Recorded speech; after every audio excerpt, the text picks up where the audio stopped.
All right. So all the teams are on the table, and you know it's fun when there's a lot going on. It's annoying when some of it is annoying, but it's fun when there's a lot, and there is. So let's buckle up and let's lock in. So let's start Phil's, John, because you know yesterday was obviously a notable day. First time since the season ended. You hear from Dave Dombrowski. You also hear from Rob Thomson. You know the news. I think number one point of news, of course, is that Rob Thompson's going to be back next year. You know, he happens to also be extended. That part doesn't matter because if he stinks, then they'll just fire him and pay him out. The big news, of course, is that they're bringing him back. Not unexpected, but certainly something when the season ended a lot of people did not want. I mean, we had a poll here. People were very split on whether he should be back. Everyone can react to that. I'd say the other major and pretty big piece of news, again, totally not unexpected, Trey Turner's your shortstop. Whether you like it or not, you know, they're going to just use him as the shortstop. I think it's a mistake. But it doesn't shock me at all. Now, a lot of opinions about what was said, and really more than anything today, I want to get into at 215-592-9494 how everyone feels about the Phils. How you feel. It's been about a week. These other series are now going on. I'm guessing a lot of people aren't paying much attention. I'm not. Can't take it. Can't stomach it. Don't have interest in it. Wish the Phillies were here. Bitterly disappointed they're not. I view this a little different than some. I'll get to that. John, give me your thoughts off the top. Whether it's what we heard yesterday, how it was presented, or really more important than anything, big picture, how you feel on the Phils. And this goes for everyone at 215-592-9494. John, a week removed from this thing ending, where are you?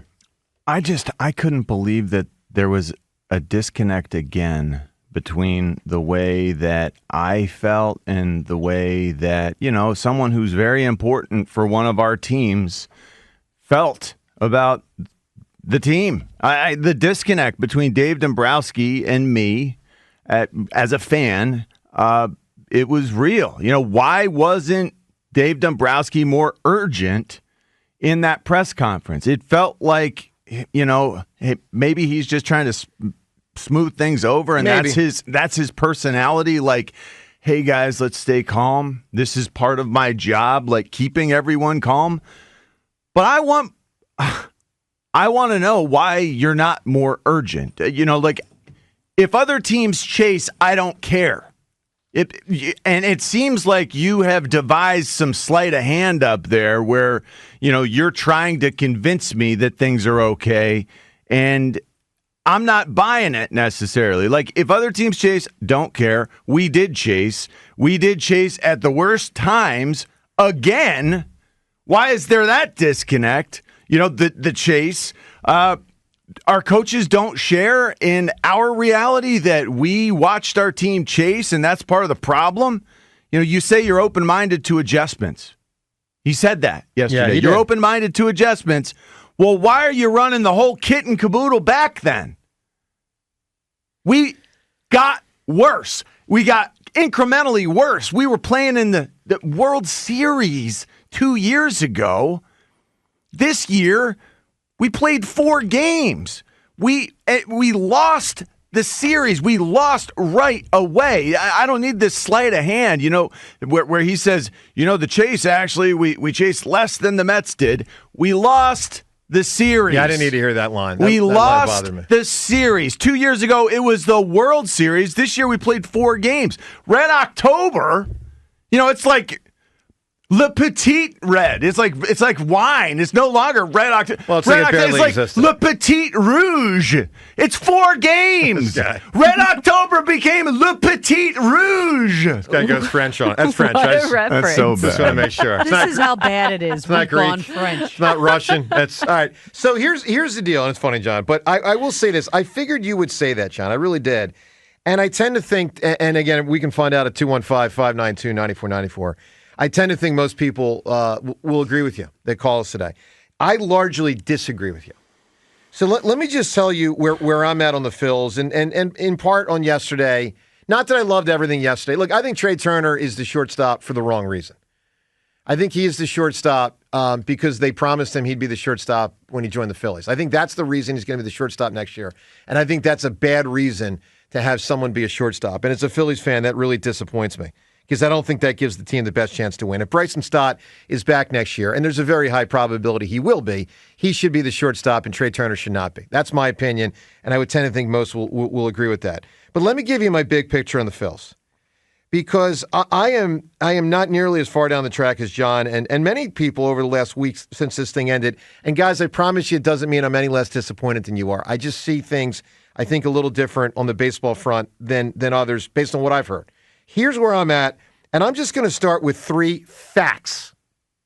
I'm going to deal with facts to start. Fact number 1, the Phillies absolutely could have won the World Series. That's a fact. Actually, I'm going to give you 2 facts and an opinion. 2 facts and an opinion. Fact 1, the Phillies absolutely could have won the World Series. That is a fact. They could have. Fact 2, they did not. Okay, here's where I then go into my opinion. That does not mean that they didn't win it. It does not mean major changes are needed.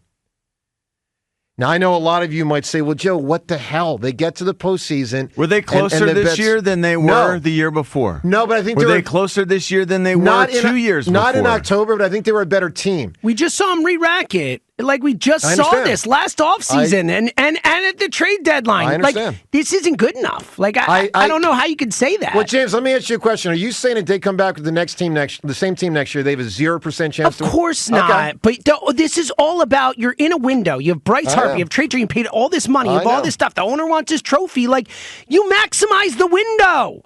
You don't just re-rack it and say, all right, we'll see what happens. Hey, we lost the exact same way. The exact same problems. But maybe it won't happen next year with the same guys. Like, that seems foolish. All right, so I figured, James, you'd say that. And it's fascinating because I think most people will agree with James. Now, let me be clear.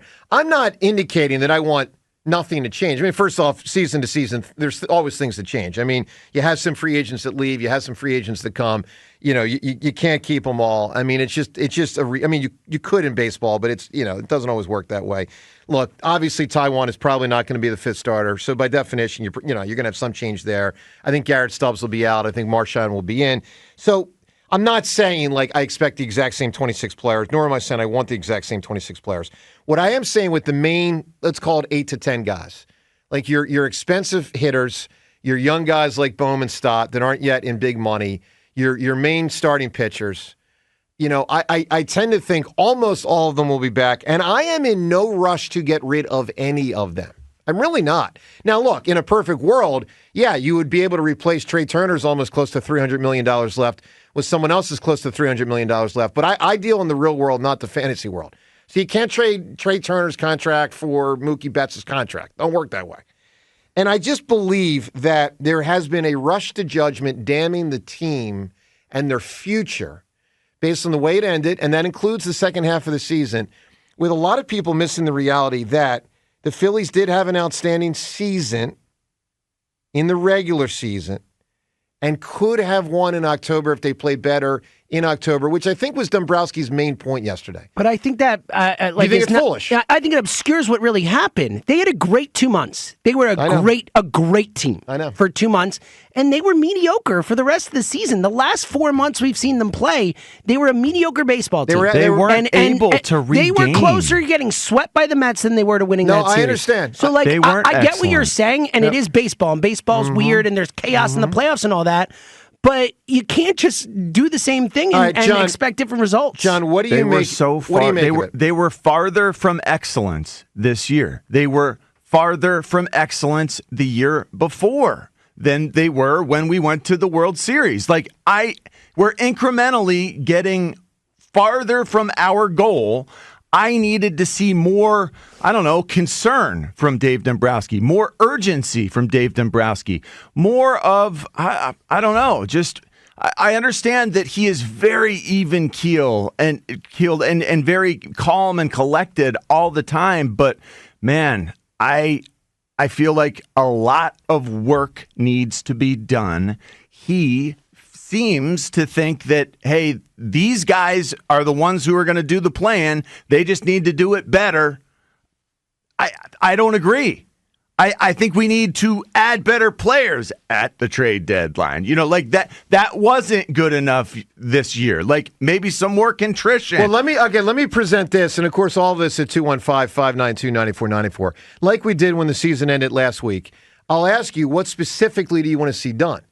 Because, again, we do have to work in the real world here with the conversation. I mean, we can't just say, well, Trey Turner's contract vanishes and I get to spend $275 million on someone else, because obviously it don't work that way. Did it sound like we're going to go get Juan Soto? I would say no. He can't say that, and he's not going to say that. But it did not sound like to use the Sixers term feels star like hunt. it's status quo is good enough. It did feel status quo. And that's where we're going to stay. Yeah. And I was hoping, this team could okay, use a guy like Juan Soto, of course. Let me take... No, John, is that crazy? Like, is it crazy that my hopes feel like they're a little bit dashed on Juan Soto front? No, that doesn't surprise me that you would feel that way, and then he would say that. And Devin, to your point, obviously he can't talk about specific players, but he did kind of not quash, but it's just the vibe. He limited the feeling of like star hunting. Like, yes. There was a year Brett Brown came out and said, "We are star hunting." Right.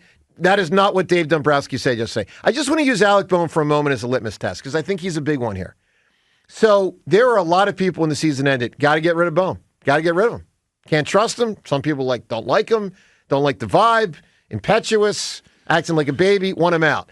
I'm not there, and I'll just tell you why. Here's what I see with Alec Bohm. A player that is still on the youngish side, who was one of their best players in the first half of the season, who was an all-star, who still has a relatively cheap contract, who has improved defensively, who had close to 100 RBIs. Improved defensively is, man, we want that to be the case so bad. It is not improved. And by the way, he had a bad October. Look, how old is he? Look at his age. I don't know. Let me guess. He is a lot older than you think. I'll say he's 28. He is 28. He's going to be 29 next season. That's not youngish anymore, No, but it's a great age. That's an old daycare, by the way. It's a great age to go try to win a championship. So, look. Well, it's a lot older than daycare I want to use it's Bohm, though, as an example. You guys tell us. Like, do you have to be out on Bohm because he struggled in October and wasn't great in September? Or do you say this is a guy that was second in baseball in the National League in doubles?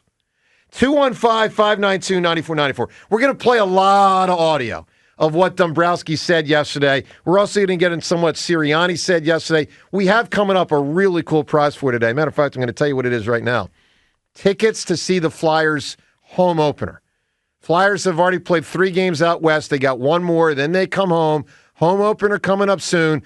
Coming up next, we'll tell you how you can win the home opener Flyers tickets today. You got to join us on the phone lines to win them. 215-592-9494. Joe DeCamara, John Ritchie. We got Rhea, we got Devin, we got Seltzer. Great to be with you on 94 WIP.